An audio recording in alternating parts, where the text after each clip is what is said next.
Welcome to Drishti judiciary. I am Nivedita Raje. आज का case एक बहुत ही इंटरेस्टिंग केस है, फैमिली लॉ पर बेस करता है और केस का नाम है doctor Nirmal Singh Panesar versus Mrs Paramjit Kaur Panesar, right. और ये इर्रेट्रिवेबल ब्रेकडाउन ऑफ मैरिज से रिलेटेड है। अब केस में जो लोग इन्वॉल्व हैं उनमें से एक को डिवोर्स चाहिए और एक को बिल्कुल नहीं चाहिए, और ये लड़ाई इतनी लंबी चलती है कि सुप्रीम कोर्ट तक पहुंच जाती है। So doctor Nirmal and Mrs Paramjit got married somewhere around 1963। ठीक है, 1963 के आसपास इनकी शादी होती है। और डॉक्टर परमजीत जो थे निर्मल जो थे वो एयरफोर्स में ऑफिसर थे। लगभग 20 इयर्स के बाद 1984 के आसपास उनकी पोस्टिंग हो गई मद्रास में और वो मद्रास चले गए। अब they used to stay in Amritsar और परमजीत ने मना कर दिया कि मैं आपके साथ नहीं जाऊंगी। दे ऑल्सो हैड किड्स, 3 बच्चे हो गए थे इनके। अब क्योंकि लॉन्ग डिस्टेंस आ गया तो गैप आने लगा रिलेशनशिप में, एंड समवेयर अराउंड 1996 डॉक्टर निर्मल ने क्रूअल्टी और डिजर्शन के ग्राउंड्स पे अपनी वाइफ से डिवोर्स सीख किया चंडीगढ़ में। ठीक है, चंडीगढ़ में कोर्ट ने डॉक्टर निर्मल को डिवोर्स ग्रांट कर दिया और मिसेस परमजीत ने इस डिवोर्स को पंजाब हरियाणा हाई कोर्ट में चैलेंज कर दिया। अब पंजाब हरियाणा हाई कोर्ट का कहना था कि भाई क्रूअल्टी और डिजर्शन के ग्राउंड्स प्रॉपरली स्टैब्लिश नहीं हो रहे। ठीक है, डॉक्टर निर्मल हैड टू से कि भाई मैं इतने सालों से अकेला रह रहा हूँ, the lady is not willing to stay with me and by deserting me for no reason whatsoever she is subjecting me to utter cruelty. I have to live without a partner, I have to live without my children. और ये जो loneliness है ये cruelty की तरह है जो इनके डिजर्शन की वजह से हुआ है। ठीक है, और वो डिजर्शन ग्राउंडलेस है, बेसलेस है। अब फिर भी पंजाब हरियाणा हाई कोर्ट ने इस ग्राउंड को प्रॉपर नहीं माना, राइट, और इस डिवोर्स को कैंसिल कर दिया।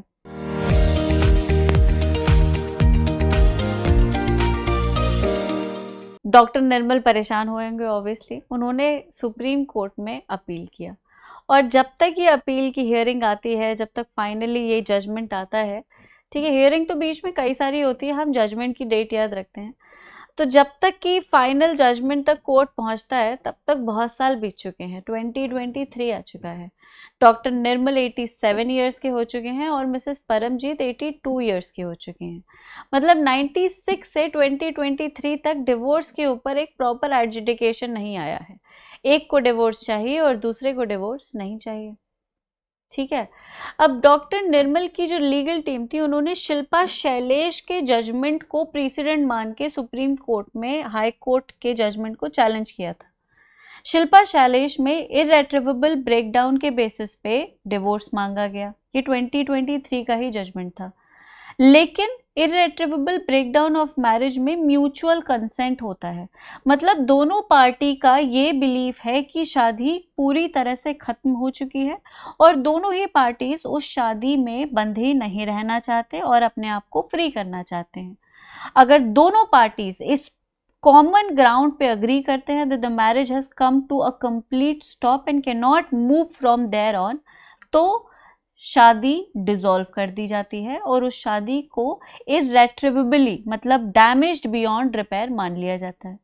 अब इसमें जो बेसिक एलिमेंट है, जो मेन एलिमेंट है इस ग्राउंड में, वो म्यूचुअल कंसेंट का है। मतलब you can not declare a marriage damaged beyond repair unless both party mutually agree to this fact. Shilpa Shailesh में एक ही पार्टी कह रही थी कि शादी खत्म हो चुकी है, किसी भी तरह से किसी भी लिहाज से निभाई नहीं जा सकती। अब क्योंकि दोनों पार्टीज कंसेंट नहीं कर रही थी, इसीलिए लोअर कोर्ट में, हाई कोर्ट में इस ग्राउंड पे डिवोर्स नहीं अलाउ हो रहा था। सुप्रीम कोर्ट ने कुछ अलग ही किया। सुप्रीम कोर्ट ने अपनी आर्टिकल 142 की पावर को यूज किया। आर्टिकल 142 सुप्रीम कोर्ट को एक इनहेरेंट पावर देती है जहां पे कंप्लीट जस्टिस करने के लिए ये कोई भी डिक्री, कोई भी ऑर्डर, कोई भी जजमेंट पास कर सकते हैं।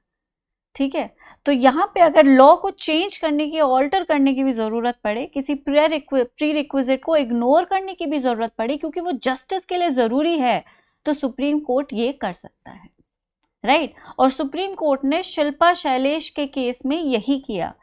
ये जो प्री रिक्विजिट था म्यूचुअल कंसेंट का in the irretrievable breakdown of marriage ground, ये इग्नोर कर दिया और फैक्ट्स के बेसिस पे ये मान लिया कि शादी वाकई टूट चुकी है। शादी दो लोगों से चलती है, अगर एक आदमी पूरी तरह से मना कर बैठा है कि मैंने निभानी ही नहीं, तो आप शादी को किसी भी तरह से फोर्स नहीं कर सकते। It is a personal choice.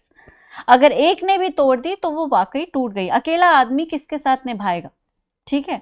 और 142 के पावर्स को यूज करके सुप्रीम कोर्ट ने शिल्पा शैलेश में डिवोर्स ग्रांट कर दिया।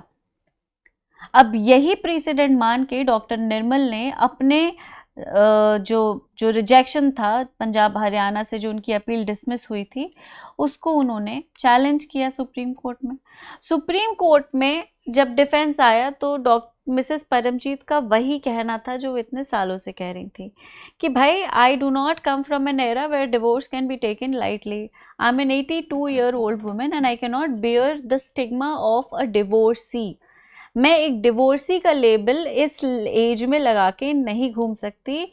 मेरे संस्कार या मेरी परवरिश या मेरी सोसाइटी, मेरा खुद की मेरा खुद का जो भी है कंसाइंसेस कोई अलाउ नहीं करता। I am ready and willing to stay with him, जो कि वो बहुत पहले से कह रही थी, but doctor Nirmal was just hell bent on procuring divorce. ठीक है, I am willing to take care of my husband at such tender age, और इस बुढ़ापे में हमें एक दूसरे के साथ रहना चाहिए तो हम एक दूसरे का ख्याल रख सकें, right. I would take care of him despite the fact that he doesn't love me any more, but I am not ready to divorce him. नहीं करूंगी मैं डिवोर्स, ये उनका ग्राउंड था। अब ये देखा जाए तो ये बहुत लीगल नहीं है, it is not backed by legal provisions, it does not have proper law supporting, it has more of an emotional base rather than a legal one. लेकिन सुप्रीम कोर्ट ने माना कि भाई जब शादी की बात आती है तो you can not really put law in between, it is after all a personal relation and it is guided and supervised and maneuvered by personal choices and personal decisions. Law interfere नहीं करता है जब बात शादी की होती है। अगर आपको शादी करनी है तो लॉ इंटरफेयर नहीं करेगा। सिमिलरली अगर आपको शादी तोड़नी है तो भी लॉ इंटरफेयर नहीं करेगा, ठीक है। लॉ इंटरफेयर तभी करता है जब एक आदमी शादी तोड़ना चाहता है और दूसरा नहीं तोड़ना चाहता, तो दोनों के राइट्स के बैलेंस को अचीव करने के लिए कोर्ट इंटरफेयर करता है। यहीं पे इस वजह से ही इंटरफेरेंस था that one person wants divorce at any cost while the other denies it completely. Supreme court ने आर्टिकल 142 को यूज करने से मना कर दिया कि भाई a lady at this age is not ready to accept the stigma of divorce, and if we consider people coming from her generation, it is a very valid point that she is putting forth. 1960s में शादी हुई है, मतलब she must have been born much before 1940s या 30s की उनकी पैदाइश रही होगी, ठीक है। उस एज में, बिल्कुल उस एज में डिवोर्स के बारे में तो सोचा भी नहीं जा सकता था। डिवोर्स का एक्ट ही 1955 में आया, मतलब हिंदुइज्म में डिवोर्स के लिए कुछ था ही नहीं अंटिल 1950s। उससे पहले लोग डिवोर्स के बारे में सोच ही नहीं सकते थे क्योंकि लीगल बैकिंग नहीं थी। There was no personal law guiding कि आप शादी तोड़ भी सकते हो, राइट। तो divorce has been a stigma in India for a very very long time and it is still not as readily accepted, and a woman coming from that generation pre independence is just not, it's putting a burden on her that is unreasonable. It's a daunting cross that she might not be able to bear with at this age. और इसीलिए supreme court ने कहा कि article 142 में हालांकि हम इर्रेट्रिवेबल breakdown को वो कर सकते हैं, टिल्ट कर सकते हैं, we definitely can grant you divorce as we did in Shilpa's case, but we cannot do it here. It is not wise to grant divorce just because one person is constantly asking for it. You need to keep other parties rights in mind. और यहाँ पे जो balance of convenience था वो Mrs Paramjit के favour में ज़्यादा चला गया और डॉक्टर निर्मल को 87 साल की उम्र में भी सुप्रीम कोर्ट में भी डिवोर्स नहीं मिला, जिसके लिए वो 1996 से लड़ रहे थे, ठीक है, 23 का केस है लेकिन बहुत इंटरेस्टिंग केस है, मुझे लगा आपको पता होना चाहिए। फैमिली लॉ कुछ स्टेट्स में एक बहुत ही इम्पोर्टेंट लॉ है, मेंस में ही आता है, और इर्रेट्रिवेबल ब्रेकडाउन एक मेंस का इम्पोर्टेंट क्वेश्चन है, राइट। तो हिंदू मैरिज में डिवोर्स को लेने की 3 ग्राउंड्स हो सकते हैं या 3 वजह हो सकती हैं। तो सबसे पहले तो होता है fault theory. Fault theory basically are the grounds provided in HMA on the basis of which a single party can apply for divorce. तो मेन के लिए ग्राउंड्स अलग हैं, विमेन के लिए ग्राउंड्स अलग है, विमेन के लिए कुछ एक्स्ट्रा ग्राउंड्स हैं। तो अगर आपको लगता है कि आपका जो हस्बैंड या स्पाउस है उससे इस फॉल्ट थ्योरी के अंदर कोई गलती हो गई, जैसे डिजर्ट कर दिया है या अडल्टरस है spouse, I apologize for my handwriting, it has never been good. Adulterous है या इम्पोर्टेंट है या कोई बीमारी हो गई है उसे, डिजीज्ड है, ठीक है, बहुत सारी मतलब फॉल्ट, आप अपने स्पाउस के किसी फॉल्ट की वजह से उसके साथ नहीं रहना चाहते हैं, ठीक है। These faults are only provided as grounds in HMA। तो इस बेसिस पे अगर आप ग्राउंड लेते हैं तो आपने फॉल्ट थ्योरी को यूटिलाइज करके डिवोर्स प्रोक्योर किया है। दूसरा जो डिवोर्स है वो म्यूचुअल कंसेंट पे लिया जा सकता है, मतलब दोनों ही पार्टीज अब एक दूसरे के साथ नहीं रहना चाहती हैं, राइट। तो इसमें फर्स्ट मोशन में आपको एक दूसरे के साथ रहने की हिदायत दी जाती है, सजेशन। सेकंड मोशन में फिर डिवोर्स हो जाता है। फर्स्ट मोशन में फिर भी एक रिकंसिलिएशन की उम्मीद होती है कि शायद सुलह हो जाए, तो जो parties are advise to stay with each other. Time लग सकता है, कोर्ट पे डिपेंड करता है कितना टाइम देता है। इर्रेट्रिवेबल ब्रेकडाउन ऑफ मैरिज, मतलब शादी में रिकंसिलिएशन की कोई उम्मीद है ही नहीं। यहाँ पे भी मतलब divorce is not just given the moment you ask for it, ठीक है, ऐसे नहीं चलता है। तुम लोग सोच रहे होगे कि क्या ये सब एक ही सा तो है, ऐसा नहीं होता है। तो 2 पार्टीज गई कोर्ट में, बोले कि हमारा तलाक करवा दीजिए, तो कोर्ट ऐसे उनकी शादी नहीं तोड़ देता है। भारत है, यहाँ पे शादी की सैंक्टिटी बहुत हाई है, ठीक है। तो ऐसे ही नहीं डिवोर्स हो जाता। पार्टीज में सुलह हो सकती है, मैरिड लोगों में बहुत सीरियस झगड़े हो जाते हैं और फिर किसी तरह से सुलह भी हो जाती है, राइट। तो इसी चीज़ को ध्यान में रखते हुए कोर्ट कहता है कि कई बार इम्पल्स पर डिसीजन ले लिया जाता है, और इम्पल्सिव डिसीजंस को रोकने के लिए या इम्पल्सिव डिवोर्सेस को रोकने के लिए एक cool off period court necessarily impose कर देती है पार्टी पर, कि पार्टीज जब शांत हो जाएंगी तो शायद शांति से एक बेहतर डिसीजन ले पाएंगी। शांत होके भी अगर वो कहते हैं नहीं हमें एक दूसरे के साथ रहना ही नहीं है, तो कोर्ट डिवोर्स ग्रांट कर देता है, ठीक है। तो फॉल्ट थ्योरी और म्यूचुअल कंसेंट दोनों में यही सिस्टम चलता है। अच्छा, ये प्रूव करना पड़ता है, these are things that you have to prove, क्योंकि शादी 2 लोगों की होती है। तो एक ही आदमी अगर शादी को तोड़ना चाहता है तो तुम्हें वजह देनी पड़ेगी कि तुम क्यों तोड़ना चाहते हो। तो वजह आप लॉ को नहीं दे रहे हैं, you are not really justifying to the court और to the before the law कि मैं इसीलिए शादी तोड़ रहा हूँ, डिजर्शन कर दिया, ये एविडेंसेस हैं, या इम्पोर्टेंट है, ये एविडेंसेस हैं। You are actually proving to the other party, आप अपने स्पाउस को प्रूव कर रहे हैं कि मैं तुम्हारे साथ क्यों नहीं रहना चाहता। तो यहाँ पे पूरा का पूरा जो चलता है प्रोसीडिंग डिजर्शन या इन ग्राउंड्स को प्रूव करने के लिए, it is not to show to the court कि देखिए हमारे साथ इनजस्टिस हुआ है, it is to prove to other party कि तुम्हारे साथ मेरी ना रहने की ये वजह है, मैं इसलिए नहीं रहूंगा।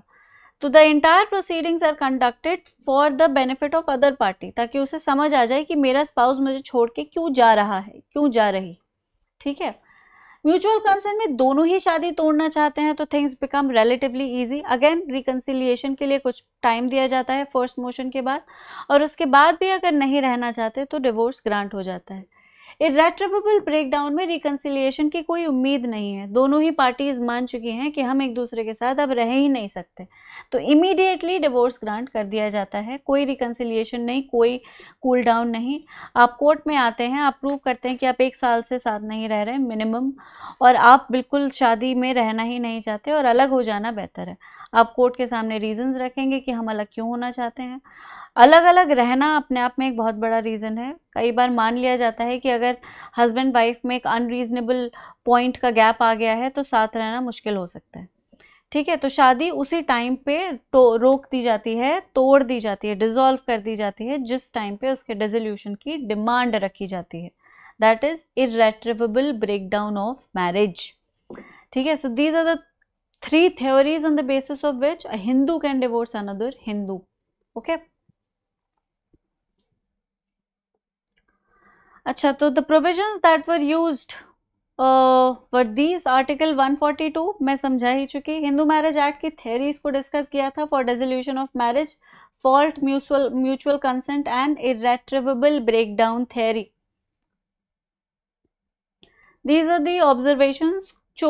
कोर्ट ने रिस्ट्रेंट का पाथ चूज किया. Respecting the emotional and societal implications for Mrs. Panesar, who was ready to care for her aging husband and feared social stigma, the court decided against using its extraordinary powers to dissolve the marriage. The judgment was deeply rooted in the cultural context of India, where marriage is regarded not just as a legal contract but as sacred bond, like I said. ठीक है, तो ये इसलिए बहुत important है judgement, क्योंकि ये law से ऊपर जाके इंडियन कल्चरल और इंडिया में इस्टेब्लिश्ड जो वैल्यूज़ हैं, ट्रेडिशन की, प्रैक्टिसेस की, कस्टम्स की, उनको वैल्यू करता है, उनको एक ऊपरी दर्जा देता है कि भाई it's very easy to walk away from something or to break up or to completely dissolve something, but then going by the traditional and the culturals and the mindset of the people that is embedded in their entire being, उसको एकदम से change नहीं किया जा सकता. You need to respect that as well. तो यही this is the reason why this judgment is a landmark. Refusing the divorce, Supreme Court emphasized the importance of ensuring that dissolution via irretrievable breakdown should not become a loosely applied concept, rather a carefully considered decision. ठीक है, highlighted the need for clear evidence that marital relationship cannot be salvaged and it is damaged beyond repair, and that continuing the union would result in greater harm. मतलब उन दोनों को साथ रहने पर मजबूर करना, उनसे रिकंसिलिएशन की उम्मीद रखना, उनके ऊपर एक अलग ही इनजस्टिस है. जस्टिस यही होगा कि उन्हें अपने अपने रास्ते जाने की फ्रीडम दे दी जाए. Okay, that is only when this theory can be used. So these are the landmark cases related to this theory. Naveen Kohli versus Neelu Kohli 2006 का केस है. कंचन देवी वर्सेस प्रमोद कुमार मित्तल 2010 का केस है. Rajiv Kumar Roy versus Sushmita Saha 2023. Then again we have Shilpa Shailesh versus Varun Srinivasan, that is the full name of the case. And now you have Dr. Nirmal Panesar versus Mrs. Paramjeet Panesar.